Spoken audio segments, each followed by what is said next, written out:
जय हिंद साथियों, स्वागत है आपका अपने यूट्यूब चैनल लोकेश जी के ट्रिक पर। तो साथियों, आज से हमारी पशु परिसर की क्लास होने वाली है। आपको इस चैनल पर पशु परिसर का पूरा कोर्स करवाया जाएगा। यदि आप इस चैनल पर नए, चैनल को सब्सक्राइब करें, वीडियो को लाइक करें और क्लास को अपने दोस्तों में शेयर करें। तो साथियों, चलते हैं क्लास की तरफ। और आज हमारी पशु परिसर की पहली क्लास होने वाली है। तो साथियों, शुरू करते हैं आज की क्लास।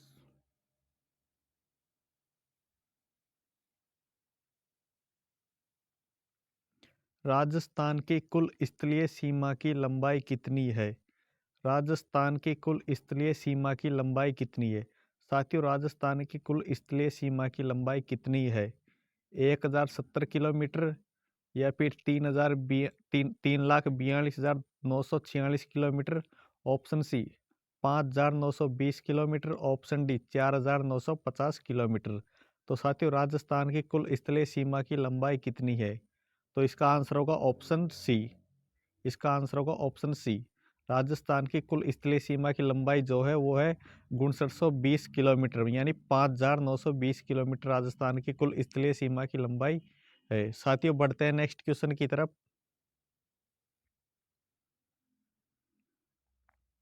राजस्थान के लगभग कितने प्रतिशत भाग पर फैला हुआ है? साथियों, जो राजस्थान है वो भारत के लगभग कितने प्रतिशत भाग पर फैला हुआ है? Option A 61.11%। Option B 10.41%। Option C 15.91%। या फिर ऑप्शन डी 9.99%। राजस्थान भारत के लगभग कितने प्रतिशत भाग पर फैला हुआ है? तो साथियों, इसका आंसर होगा ऑप्शन बी। इसका आंसर क्या होगा? इसका आंसर होगा ऑप्शन बी। 10.41% भाग पर राजस्थान भारत के क्षेत्र पर फैला फैला हुआ है। इसका आंसर होगा ऑप्शन बी। 10.41%। राजस्थान भारत के लगभग कितने प्रतिशत भाग पर फैला हुआ है? तो ये फैला हुआ है 10.41% पर। साथियों, बढ़ते हैं नेक्स्ट क्वेश्चन की तरफ। रेड क्लिफ रेखा की लंबाई राजस्थान में कितने किलोमीटर है? शायद जो रेड क्लिफ रेखा है उसकी लंबाई राजस्थान में कितने किलोमीटर है? Option A 1070 kilometre. या फिर option B 3,42,946 kilometre. Option C 5,920 kilometre. Option D 4,950 kilometre. तो साथियों, रेड क्लिफ रेखा की लंबाई राजस्थान में कितने किलोमीटर है? तो साथियों, इसका आंसर होगा ऑप्शन ए 1070 किलोमीटर। इसका आंसर क्या होगा? इसका आंसर होगा ऑप्शन ए 1070 किलोमीटर। इसका आंसर होगा ऑप्शन ए। साथियों, चलते हैं नेक्स्ट क्वेश्चन की तरफ। भारत पाकिस्तान के मध्य स्थित अंतर्राष्ट्रीय रेखा को क्या कहा जाता है? साथियों, जो भारत पाकिस्तान के मध्य अंतर्राष्ट्रीय रेखा लगती है उसका नाम क्या है? ऑप्शन ए मैकमोहन रेखा। ऑप्शन बी रेड क्लिफ रेखा। ऑप्शन सी दुरंत रेखा। ऑप्शन डी ये सभी। तो साथियों, भारत पाकिस्तान के मध्य स्थित अंतर्राष्ट्रीय रेखा लगती है उसका नाम क्या है? तो साथियों, उस रेखा का नाम है रेड क्लिफ रेखा। इसका आंसर होगा ऑप्शन बी।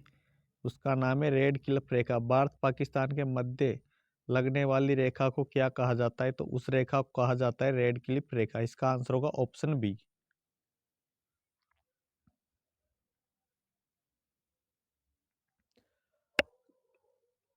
राज्य में सबसे बाद में सूर्योदय एवं सूर्यास्त किस जिले में होता है?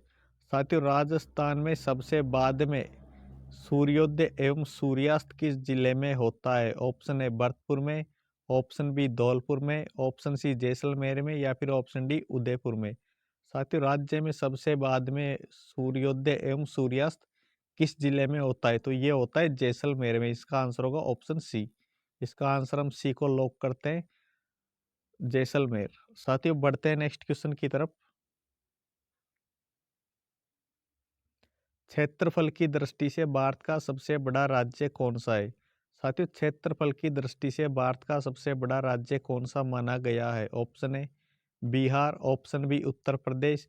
Option C Madhya Pradesh. या फिर राजस्थान। तो साथियों, क्षेत्रफल की दृष्टि से भारत का सबसे बड़ा राज्य माना गया वो है राजस्थान। इसका आंसर होगा ऑप्शन डी। इसका आंसर क्या है? क्षेत्रफल की दृष्टि से भारत का सबसे बड़ा राज्य है राजस्थान। साथियों, चलते हैं नेक्स्ट क्वेश्चन की तरफ।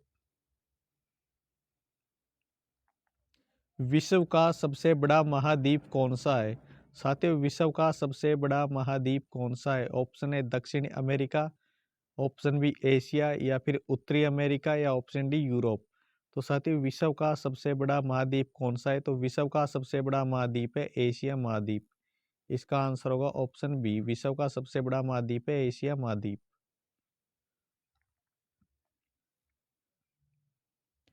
राज्य में सबसे पहले सूर्योदय एवं सूर्यास्त किस जिले में होता है? साथियों, राज्य में सबसे पहले सूर्योदय एवं सूर्यास्त किस जिले में होता है? ऑप्शन ए भरतपुर में, ऑप्शन बी धौलपुर में, ऑप्शन सी जैसलमेर, या फिर ऑप्शन डी उदयपुर में। राज्य में सबसे पहले सूर्योदय एवं सूर्यास्त किस जिले में होता है? तो राज्य में सबसे पहले सूर्योदय एवं सूर्यास्त होता है धौलपुर जिले में। इसका आंसर होगा ऑप्शन बी, धौलपुर जिले में सबसे पहले सूर्योदय एवं सूर्यास्त होता है। तो इसका आंसर होगा ऑप्शन बी। साथियों, बढ़ते हैं नेक्स्ट क्वेश्चन की तरफ। राजस्थान के पड़ोसी राज्यों की संख्या कितनी है? साथियों, राजस्थान के जो पड़ोसी राज्य हैं उनकी संख्या कितनी है? ऑप्शन है 5, option B 7, option C 8, option D 4। तो साथियों, राजस्थान के पड़ोसी राज्यों की संख्या कितनी बताई गई है? तो इसका आंसर होगा ऑप्शन ए 5। इसका आंसर होगा ऑप्शन ए 5। राजस्थान के पड़ोसी राज्यों की संख्या है वो है 5। मत्स्य जनपद का उल्लेख किस वेद में मिलता है? साथियों, मत्स्य जनपद का जो उल्लेख हमें मिलता है वो कौन से वेद में मिलता है? ऑप्शन ए सामवेद में, ऑप्शन बी ऋग्वेद में, ऑप्शन सी यजुर्वेद में, या फिर ऑप्शन डी इनमें से कोई नहीं। तो साथियों, मत्स्य जनपद का उल्लेख मिलता है ऋग्वेद में। इसका आंसर होगा ऑप्शन बी। मत्स्य जनपद का उल्लेख किस में मिलता है? मत्स्य जनपद का उल्लेख मिलता है ऋग्वेद में। वंश भास्कर नामक पुस्तक के लेखक कौन है? साथ ही जो वंश भास्कर नामक पुस्तक है उसके लेखक कौन है? Option A Suryamal Mishran, option B Bankidas, option C Dayal Das, या फिर ऑप्शन डी दयानंद। साथियों, वंश भास्कर नामक पुस्तक के लेखक जो है वो है सूर्यमल मिश्रण। इसका आंसर क्या होगा? इसका आंसर होगा ऑप्शन ए। वंश भास्कर नामक पुस्तक किसने लिखी है? तो ये लिखी है सूर्यमल मिश्रण ने। इसका आंसर होगा ऑप्शन ए।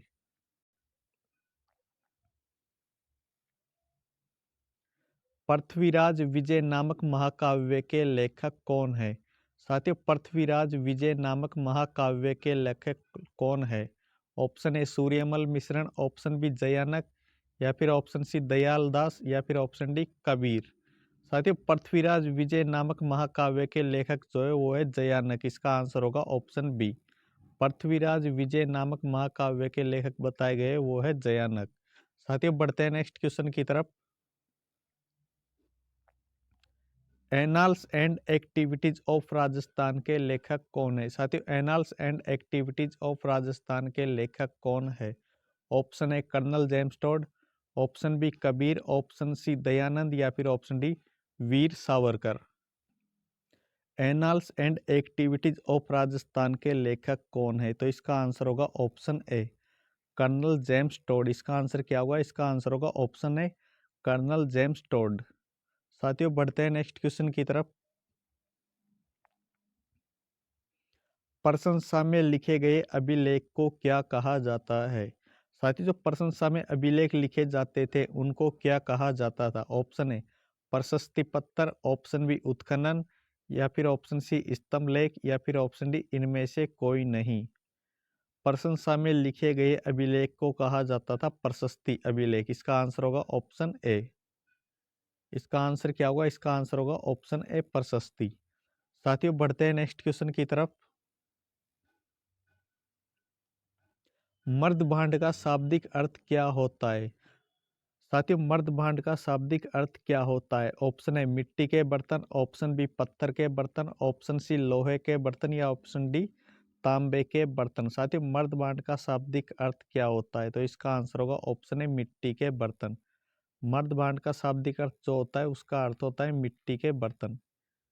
क्या होता है? इसका आंसर होगा मिट्टी के बर्तन। मर्द भांड का शाब्दिक अर्थ होता है मिट्टी के बर्तन। साथियों, बढ़ते हैं नेक्स्ट क्वेश्चन की तरफ। प्रतिहारों के इतिहास की जानकारी किस अभिलेख से मिलती है? साथियों, जो प्रतिहारों के इतिहास की जानकारी में मिलती है, किस अभिलेख से मिलती है? ऑप्शन ए बिजोलिया अभिलेख से, ऑप्शन बी घटियाला अभिलेख से, या फिर ऑप्शन डी किराडू अभिलेख से, या फिर ऑप्शन डी कस्बा अभिलेख से। साथियों, जो प्रतिहारों के इतिहास की जानकारी हमें मिलती है वो मिलती है घटियाला अभिलेख से। इसका आंसर होगा ऑप्शन बी। प्रतिहारों के इतिहास की जानकारी किस अभिलेख से मिलती है? तो जो प्रतिहारों के इतिहास की जानकारी में मिलती है वो मिलती है घटियाला अभिलेख से।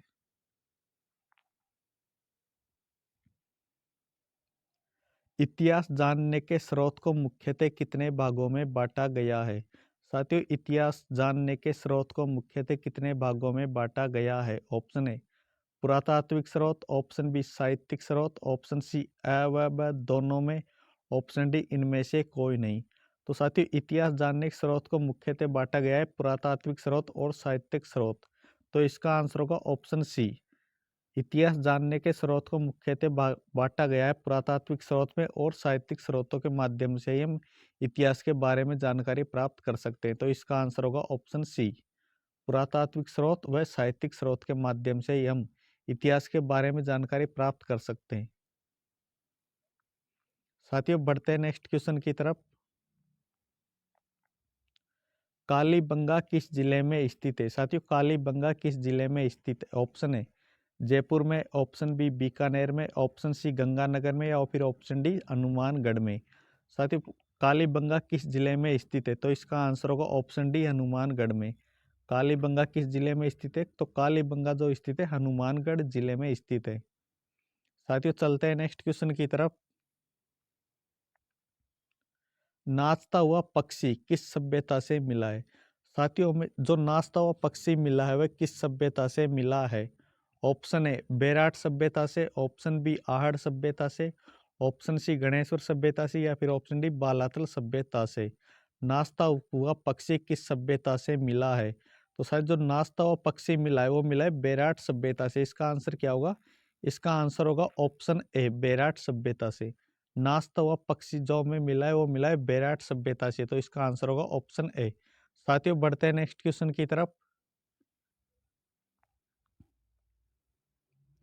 किस सभ्यता से 8 पंचमार्क एवं 28 भारतीय यूनानी शासकों की मुद्राएं मिली है? साथियों, वह कौन सी सभ्यता है जिससे 8 पंचमार्क एवं 28 भारतीय यूनानी शासकों की मुद्राएं मिली है? ऑप्शन ए बेराट सभ्यता से, ऑप्शन बी आहड़ सभ्यता से, ऑप्शन सी गणेश्वर सभ्यता से, या फिर ऑप्शन डी बालातल सभ्यता से। तो साथियों, वह कौन सी सभ्यता है जहां से 8 पंचमार्क और 28 भारतीय यूनानी शासकों की मुद्राएं मिली है? तो इसका आंसर होगा ऑप्शन है बेराट सभ्यता से। इसका आंसर क्या होगा? इसका आंसर होगा ऑप्शन ए। बेराट सभ्यता से 8 पंचमार्क और 28 भारतीय यूनानी शासकों की मुद्राएं मिली है। तो इसका आंसर होगा ऑप्शन है बेराट सभ्यता। तो साथियों, आज की क्लास में इतना ही। मिलते हैं नेक्स्ट क्लास में। तब तक के लिए जय हिंद जय भारत।